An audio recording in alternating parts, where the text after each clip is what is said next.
So this mimer was delivered by the Rebbe on a Motzei Shabbos, on a Saturday night. It was in the year that followed the heart attack, and the Rebbe used to fabring on Saturday night instead of on Shabbos. And the nice thing was we have it on recording, we have it on tape.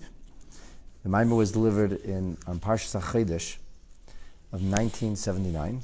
The day was Chafei Adar, which is the Rebbe's birthday. And the parsha happened to be Vayakav V'Kudei, which is the closing parsha of the book of Shemot.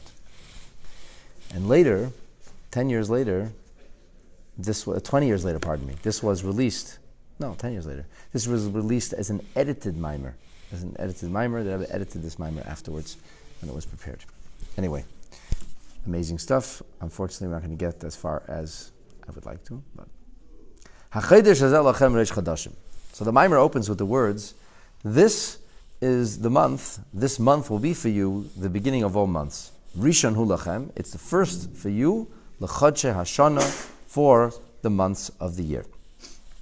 That's the opening volley, if you will, in the special Torah reading for the Shabbos, Parshas HaChodesh, which is the 12th chapter of the book of Exodus. And in it, we find the first mitzvah that God gave the Jewish people. The Frierdiker Rebbe brings in a mimer, which is just in the beginning of his arrival to the United States of America from war-torn Europe. Just when things are starting to get really, really bad, the Frierdiker Rebbe is snatched from the jaws of death, and he comes to the United States on the 9th of Adar, and literally, right in the beginning, maybe it's one of the first mimarim he delivers, is this mimer that the Rebbe bases his mimer on. And I think it's meaningful. I'll tell you soon why. The Isa Targum that we find in the Targum, which is the Aramaic translation or commentary on the actual Tanakh. Now there are different Targumim. There are at least 3 Targumim, generally speaking. This is the Targum Yonasan ben Uziel that was authored by the eldest disciple of Hillel. And that Yonasan ben Uziel writes this interpretive translation in Aramaic. So the Frierdiker Rebbe brings this translation. Now it's on the pasuk B'Yerech HaYisanim. It's a pasuk which is found in the book of Kings, specifically in the beginning of the 8th chapter. In it, we have a narrative of Shlomo HaMelech speaking about the building of the first Beis HaMikdash. So the pasuk opens with the words B'Yerech HaYisanim, in the month of the mighty. And then it goes on to say, which month is that? That's Chodesh HaShvi. Why is it called month of the mighty? Because mighty patriarchs and matriarchs were born during this month. And there's many amazing things happen in the month of Tishrei, as explained in the Gemara, Masechet Rosh Hashanah, on page 11, first inside A and then inside B.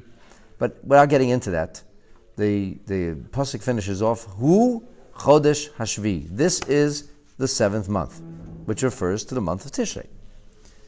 Now listen to this. So the Targum Yonasan ben Uziel says the following: The Atikaya Koren Le Yarcha Kadma. This is the month that once upon a time they used to call the first month the Cha'an, but now Hu Yarcha Shviya. Now it's the 7th month. Shekoidem Matan Torah, that before the giving of the Torah, which is really what Rashi says, Hoya Nikra Tishrei. Tishrei was called B'Shem Chodesh Harishon, the first month. Why? Because that's the month in which we celebrate, commemorate, observe the creation of the world. Okay. The Cha'an, but now, meaning, La'achre Yetzias Mitzrayim Umatan Torah, and here the Rebbe sends us off to the Radak, but the emphasis in the Radak is on Yetzias Mitzrayim, which really focuses on our purpose better. But Yetzias Mitzrayim and the resultant giving of the Torah, which they're not mutually exclusive. Nisan. So now Nisan is Chodesh HaRishon. Now the month of Nisan is the first month. And Tishrei became Chodesh HaShvi. So there was once upon a time a first month, and it was called Tishrei. And then we went out of Mitzrayim. And when we went out of Mitzrayim, Tishrei is no longer the first month. Instead, Nisan becomes the first month. And Tishrei becomes the 7th month. Because if Nisan is the first month, so that's in the spring. So Tishrei will be the 7th month. Okay. The Frierdiker Rebbe says, hey, one second. In the beginning, Tishrei was the first month. You say, yeah, that's what it says. So the Friedrich Rebbe asks, so why did that change? If Nisan was the first, if Tishrei was the first month, why did the Jewish peoples leaving Mitzrayim have to change that? What was wrong with the way things were up until then? It lasted almost 2.5 millennia. That was fine. Well, if you're going to say, well, look, that's when the redemption happened. So, the redemption happened. We have to honor the redemption. We have to honor the birth of the Jewish people. I mean, that's a really important month. So the Friedrich Rebbe says, no, this itself has to be explained. The beginning of the redemption was when? Tishrei. Was Tishrei. Because as the Gemara in Maseches Rosh Hashanah says, right on the top of the side 2 of page 11, it says that Berosh Hashanah, be'echad betishrei batla aveidem aviseinu. That's when we stop working. The first day we didn't report to work was Rosh Hashanah. The Gemara creates a juxtaposition between Yosef, who was released from prison on Rosh Hashanah. So he was released from incarceration, and we, the Jewish people as a nation, were released from the incarcerating work detail on Rosh Hashanah. Okay, so in that case, Tishrei seems to play quite a role in redemption. Starting from Yosef, the deep history, in the very origins of our nation when we were still a family, and then even as a nation, it's the day we stop working. That's big. If ask any child, what do we do in Mitzrayim? What would they tell you? We worked. We weren't just in Mitzrayim. We were working in Mitzrayim. So if we're working in Mitzrayim, and then the month of Tishrei we stop working, the bondage per se, the slavery, stopped. We were still in Egypt, but we weren't slaves anymore. So Tishrei is a big deal. And Tishrei was the first month. Poor Tishrei. He had to get in the queue. Now he's number 7. Nisan totally blew him out of the water. That's it, you're gone. It's a nice month, it's Rosh Hashanah. No, not the first month anymore. So the Rebbe now first steps back for a moment and notes the following. Shebekama drushim, that there are many Maimarim of Chassidus, and specifically he seems to be referring to at least 2 major Maimarim of the Rebbe Rashab, of the previous Rebbe's father, the 5th Rebbe, a Maimar from the Rebbe Rashab with these same words about Parshas HaChodesh, from the year Tov Reish Nun Daled, which should be 1894, and then there was a Maimer in 1906. So in these 2 Maimarim, earlier Maimarim from the Rebbe Rashab, it seems that this whole issue is treated as follows. So the diuk bezeh, the emphasis here in those Maimarim is that Nisan is Rosh Chodoshim. The notion that Nisan is the first, hu bezeh she'echad b'tishrei hu Rosh Hashanah. So the issue, the tension here, is that even after Nisan becomes the first of months, Rosh Hashanah is still the beginning of the year. That's it's almost as if Nisan rises to supremacy and seems to cast Rosh Hashanah aside, but not really. Not really, because if Nisan is Rosh for Chodoshim, Rosh Hashanah is still Rosh for the Shana. This is the head of months, but that's still the head of the year. So in some way, it's still at the head of the class. The Mikivan Shazanikar B'Shem Rosh Hashanah. It's not called Tchilas Hashanah. It's not called beginning of the year. It's called head of the year. And head of the year, as is explained in many places in Chassidus, beginning in my Maram of the Alter Rebbe onward, is Lefishu Koilel Hachayis Shel Kol Hashanah. That's because the head contains the vitality and the vivifying force that applies to the entire body. The head is the most important organ, or limb, if you will. We wear helmets on our head, not our behinds. You have to protect the head, the brain, the nervous center, the ability to process information. It all comes in the head. And therefore the brain is very, very, very, very refined. The slightest brain injury, chas v'shalom, could result in mass paralysis, or worse. Whereas a major injury to the elbow will give you a difficult time with moving your hand around, but that's about it. So that's why it's called Rosh Hashanah, because on that day, in that 24 hours, 48 hours, there's Koilel Hachayis Shel Kol Evrei Aguf. All of the vivifying divine energy of the whole year is already packed into that first day. And V'nechlag, it's afterwards, it's kind of parceled out. Liyud Beis Rosh Chodashim. It's parceled out to 12 Rosh Chodesh. Like every single Rosh Chodesh is a terminal. The terminal through which the energy or the electricity goes for that particular month. Think of times as different capsules. So every month makes up its own capsule, and every capsule has its own terminal. And every terminal is where the energy comes into that specific area. Just like you have in this neighborhood, you have the massive amount of electricity that's coming into a transformer, and every smaller neighborhood and a building like this has its own transformer.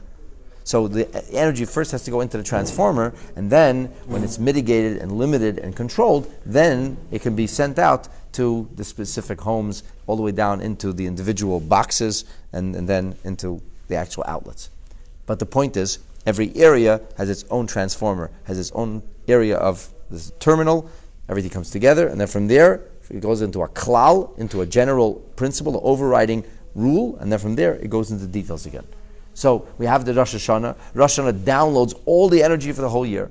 Everything that's going to happen in the whole year is already in Rosh Hashanah. And from Rosh Hashanah, it's then dispatched or sent forth into 12 months, which each month is a capsule that stands on its own. Only it's a frame of time, not a space. And each month has a Rosh Chodesh, and the Rosh Chodesh becomes the specific terminal that sends energy into all the days of that month. That's why many people have this minhag to fast on Erev Rosh Chodesh. And that's why Rosh Chodesh is a special day. We have added prayers and we have special Torah readings, and people go out of their way to do unique special observances. All of this is to kind of move things along. This Shabbat before already, Shabbat Mevarchim, and we say Tehillim, and we're Fabrengi. We do things to make sure that the download makes it. The blessing is there, in theory. It has to be actualized. It has to be brought down. Okay, so v'chol Rosh Chodesh, every Rosh Chodesh for Lamed, for 30 or 29 days, so where does the vitality, the energy of Nisan come from then? If all energy comes from Rosh Hashanah, and Rosh Hashanah then parcels it out to Rosh Chodesh. So Rosh Chodesh Nisan gets its energy from where? From Rosh Hashanah. So what are you telling me stories that Rosh Chodesh Nisan is the Rishon, it's the first of HaChodesh Hashanah. Rosh Chodesh Nisan is getting its energy from Rosh Hashanah just like all the other months. In other words, you cannot say that Rosh Chodesh Nisan supplanted or displaced Rosh Chodesh of Tishrei, Rosh Hashanah. It's actually not true. Rosh Hashanah still functions. It still has a major position of importance. It's a place of prominence. So there in those Memarim, the Rebbe Rashab explains that the energy that comes from Tishrei for the whole year comes in a measured and limited way. No fuzzy logic. It's very precise, very exact. The world will exist. This is the energy that goes into each level of creation in a personal way. Simple example that's brought in many places in Chassidus. If I have, for example, in my neshama, my soul has many abilities. It's comprised of many faculties. There's ability to see, an ability to hear, ability of mobility, of processing information. So what happens is that these different kochot, these different abilities, attach themselves to different limbs, to different organs. The stomach digests, the heart pumps blood and feels, the brain processes information and gives instructions. The hands are what I do things with. If I can write, if I'm an artist, I can paint and draw and sculpt. My feet will enable me to run. So, and each limb has the energy it needs. And if you have chas v'shalom, one of those limbs, if the machine is broken, if it's not right, then the energy won't be actualized. So the neshama could see, but it doesn't have with what to see. And this is ultimately the root source of Hanhagas HaTeva. This is the root source of all nature. Nature means things that happen because it happens. Things that we can analyze scientifically and know more or less why they happen. This is what Nisan is called the Rosh. Here the Rebbe Rashab says that's That's with regard to infinitude. That's with regard for the energy of divinity that's not limited, that's not already predictable.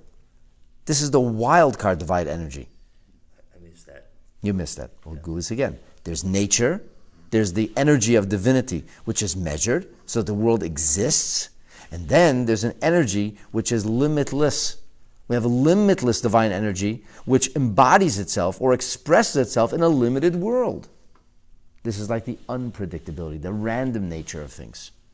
So some things are predictable, you know exactly what's happening. But then there's the nuclear physics of things, which are not, actually unpredictable. The nuclei, which you don't know where it is when something's in velocity. It's a whole different kind of energy. And that, if to help you understand this, is the shoresh, is the source of anhaga nisis, of miracles. Miracles are part of reality. Not the reality that's predictable, not the reality that's necessarily understood or can be analyzed under a microscope, but it's a reality. And that reality is l'mayla me'hateva. That transcends and it shatters and breaks the glass ceiling of nature.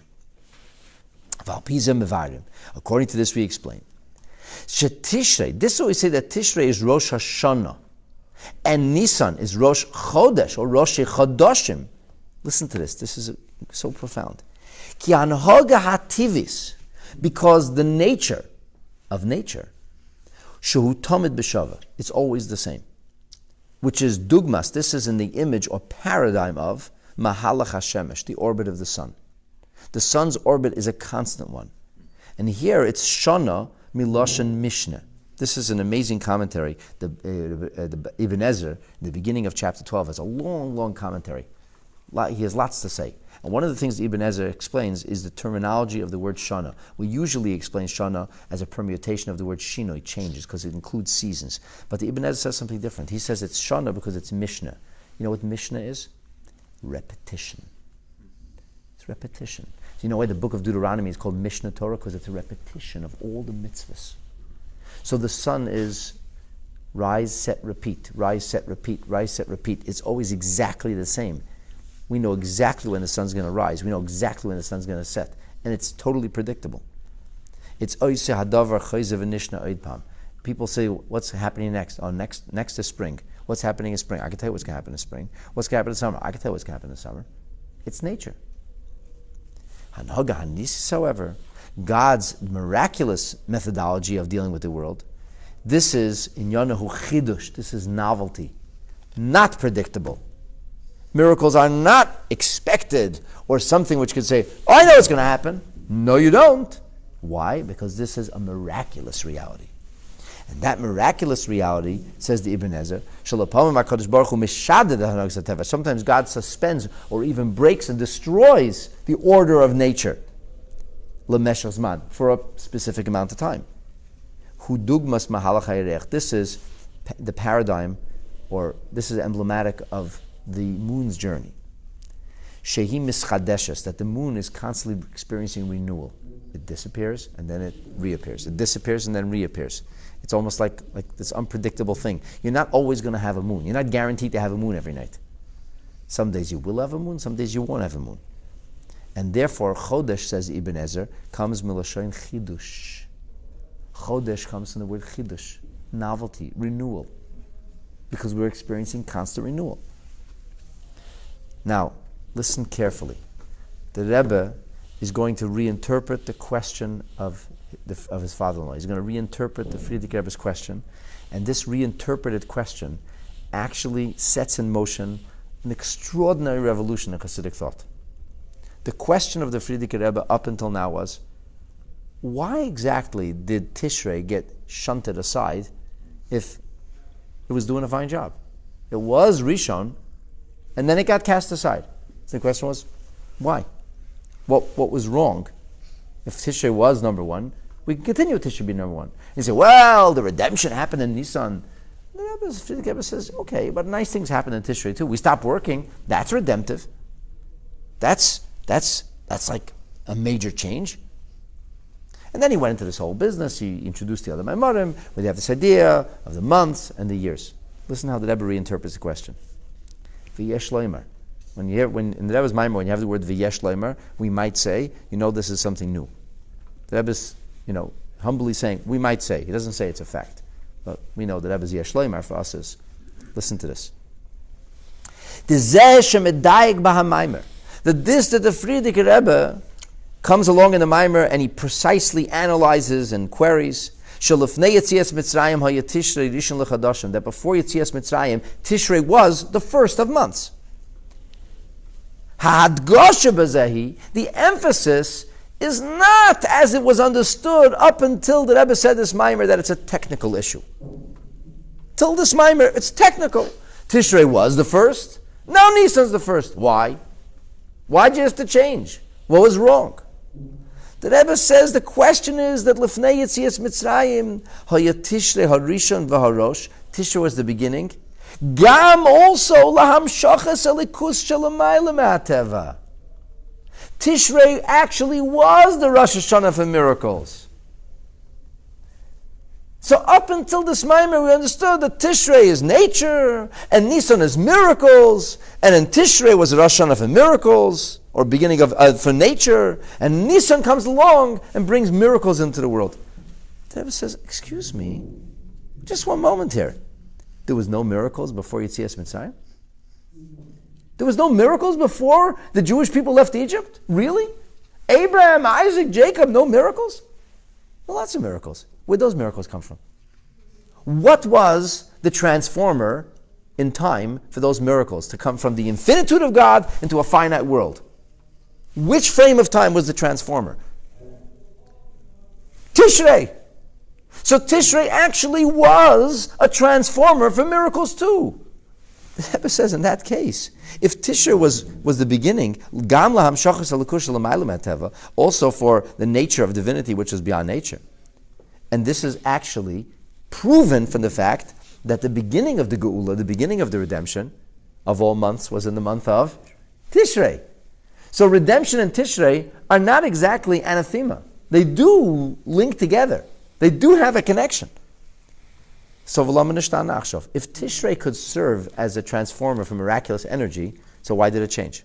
In other words, like this. Let's say that you have a transformer which is built to conduct a certain kind of energy. Certain energy.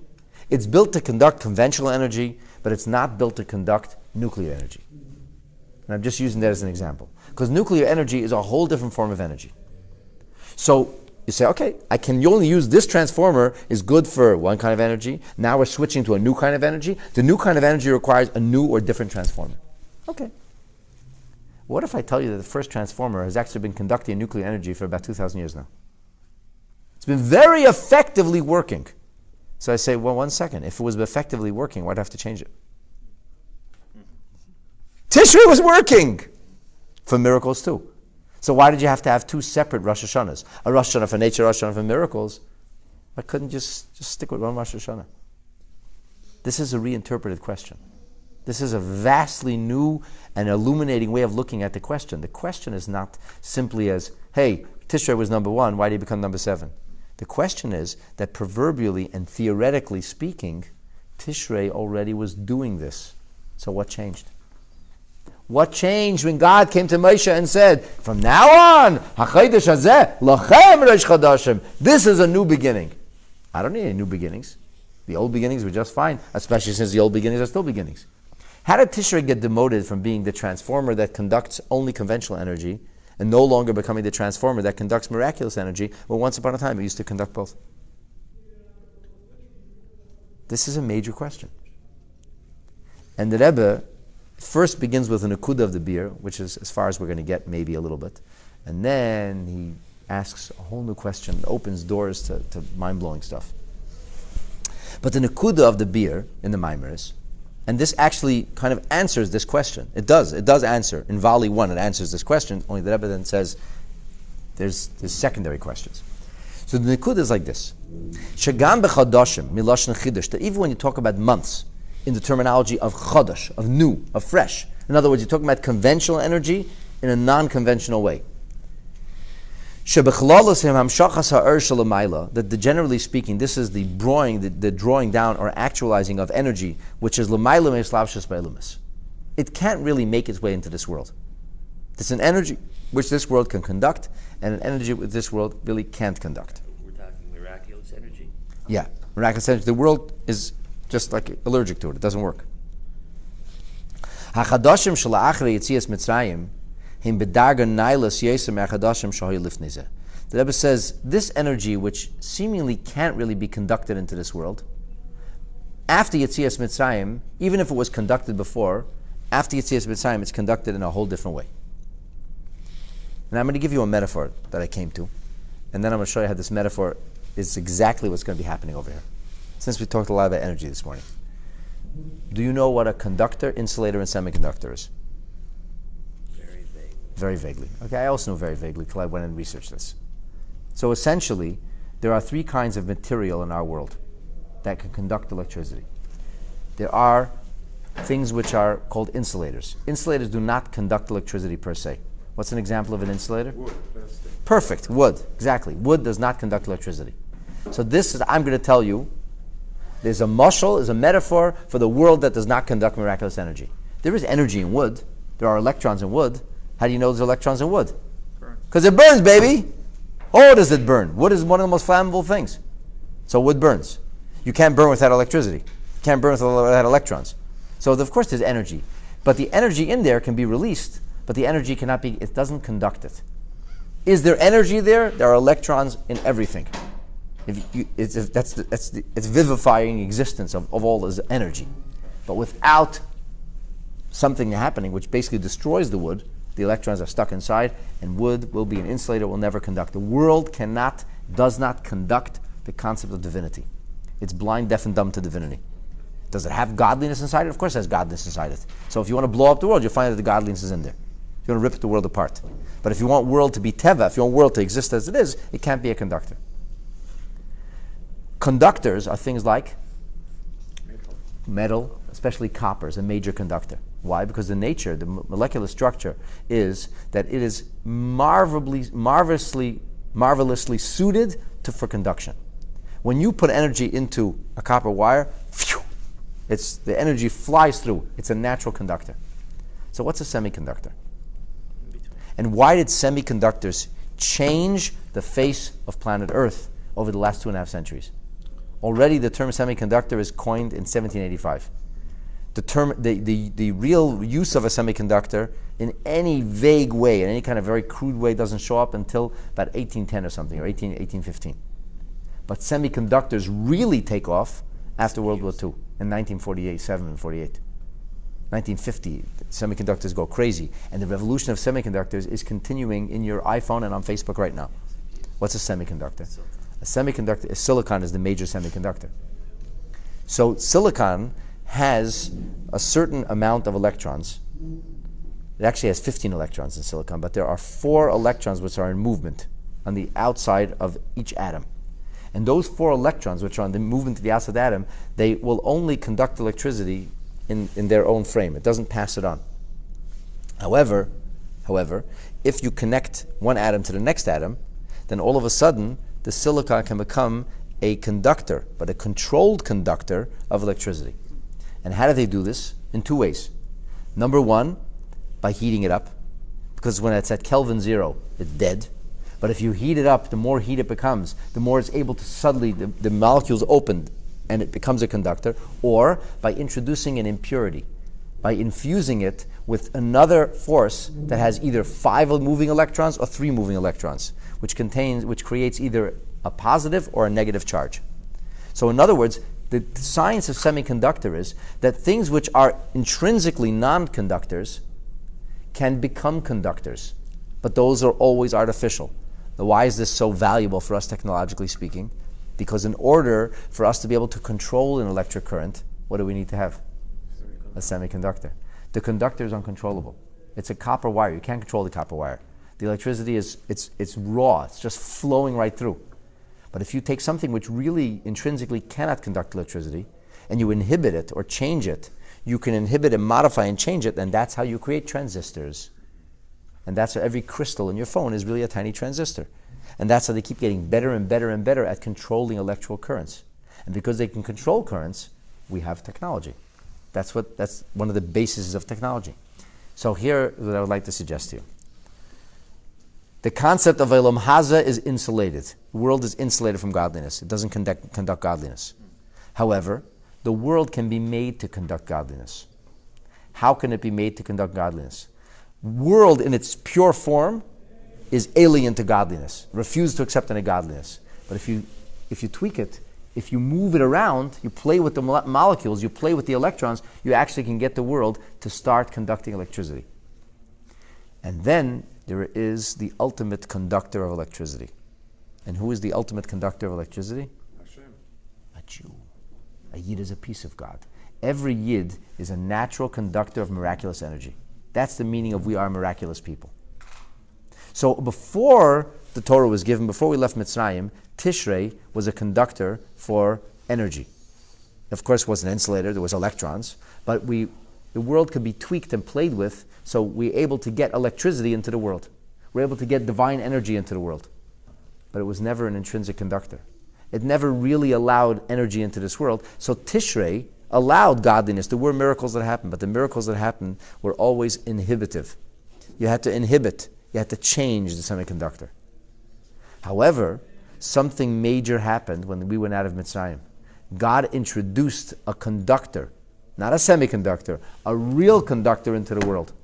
And the real conductor into the world is Am Yisrael, and the transformer for conduction is called Rosh Chodesh Nisan, and that's why it is what heralds miracles. It's the transformer, the transistor for miracles, naturally, intrinsically, organically, without any kind of inhibitor. So the Rebbe says, Gam b'chadashim elashon chidush, they also existed. There was chadashim before, but the chadashim before were part of the shana. They were part of the year. But chadashim after Mitzrayim, now we have the concept of chodesh intrinsically. The hagiluyim, the revelation, the energy, that came through the avos, including miracles. Shahaya b'Mitzrayim, there was miracles in Egypt, including the fact that on Rosh Hashanah we stopped working.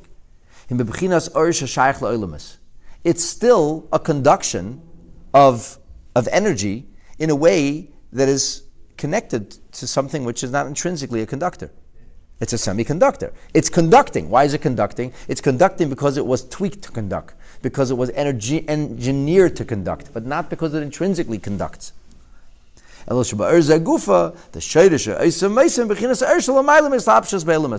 not really, it is not regular electrons, it really is electricity. It's not a regular electron. Okay, it is really electricity. But Masha, they were still in Mitzrayim, they were very controlled. Those miracles were very localized, they were very specific. Like electricity being semiconducted. It was Melashim Meitzur Gvul. Because is the energy which is connected to Olam, to world, who b'medida v'agbala. You can't, when a semiconductor can never be brought to the level of a copper wire. They're not going to use silicon as wires. They use silicon as transistors. But the wires you still need copper for, because if you need to have a massive flow of energy, the only way you can get a real massive flow of electricity is in an intrinsic conductor, and that's using copper. So copper is still very valuable, and that's still what's still being used for wires. But Yetzias Mitzrayim was the gili of Atzmos and Seif Shalomayla ben Shaychus Leilumas. In Yetzias Mitzrayim, there was a new level of energy introduced to this world that the world was intrinsically not capable of conducting. And because all of a sudden the world got wired, Naseh HaYetziah Mitzrayim became the going out of Egypt, the exodus of Egypt, which proverbially speaking means the Yetziah, the leaving behind, the exiting of Meitzarim, of limitations. It meant the transformation of material. So even that which can be inhibited, the insulator that could be inhibited to conduct somewhat of divine energy, was still ultimately not really a natural conductor of it. But in Mitzrayim, the glass ceiling was shattered. By the way, glass can't be a semiconductor. Do you know why? Because when you introduce heat to glass, what happens to the glass? It breaks. It shatters. That's the value of silicon. Silicon actually could conduct it. Moving from this, we can understand the Chodashim, which was Chidush, was Chodashim that are Shayachim Lebriya. It was a Chodesh. And Chodesh is Chidush. It was a novelty. It was wild energy. It was electricity. But it was electricity that was limited to the frame of insulated material. And therefore it's connected to creation. But the real Chidush, the real introduction or induction of electricity into our world, that's after Yetzias Mitzrayim. How did the Jews become the conductor of what type of energy? Miraculous energy. That was after Torah. Really by Yetzias Mitzrayim. When we got the Torah, we got the ability to harness and channel it. See, my thesis goes like this, and I think this fits into the rest of the Mamar later on, that ultimately we, the Jewish people, are strange cats. We have this crazy amount of divine energy going through us. So unless we ground the energy and create semiconductors, which are mitzvahs, with physical things, the energy goes nowhere. in order for us to take the natural energy that flows through our copper realities, which we are an intrinsic conductor, we need to create semiconductors. And how do you do that? By using the material. You have to modify the material world, and that's Matan Torah. And Matan Torah ultimately gives the ability to create the Mishkan and the Migdash. And when the Mishkan and Migdash is in place, then all of a sudden God's energy is b'toich kol echad v'echad within every one of us. But we need to create the semiconductor technology if we are to harness the energy, the divine miraculous energy or electricity that God gave every one of us. So the system was set up first in the sun. The system begins, the idea of why the world got wired in Nisan. That's when real intrinsic conduction was introduced to the world, was Nisan. And that's why Tishrei could never do this. Tishrei could never function like that, because Tishrei is insulated. Tishrei at best could be a semiconductor. Real conduction had to happen through Nisan. And that's why there's Chodshei Hashana, there's months, but they're still framed within Shana. And then there's Chodashim, Rosh Chodashim, Rishon Hu Lachem L'Chodshei, Rosh Chodashim. Rosh Chodashim means the concept of real induction, of real conduction. And real conduction, this is a Nisan thing. And that's the miraculous energy of Rosh Chodesh Nisan. And that's who we are. That's Lachem. It's for us. This represents primarily to us. But through us, we wire the world. Through us, the energy can come to the rest of the world's population, and ultimately to the whole world. The whole world can thusly be transformed, which is the meaning of being a light bulb unto the world. Anyway, there's much more here, but this is a little bit of a taste of what's going on over here. And Hashem should help us, that we should become the light bulbs. We should have the full conduction, and we should merit to see the coming of Mashiach. Thank you everybody for joining us. Shabbat Shalom and Chodesh Tov.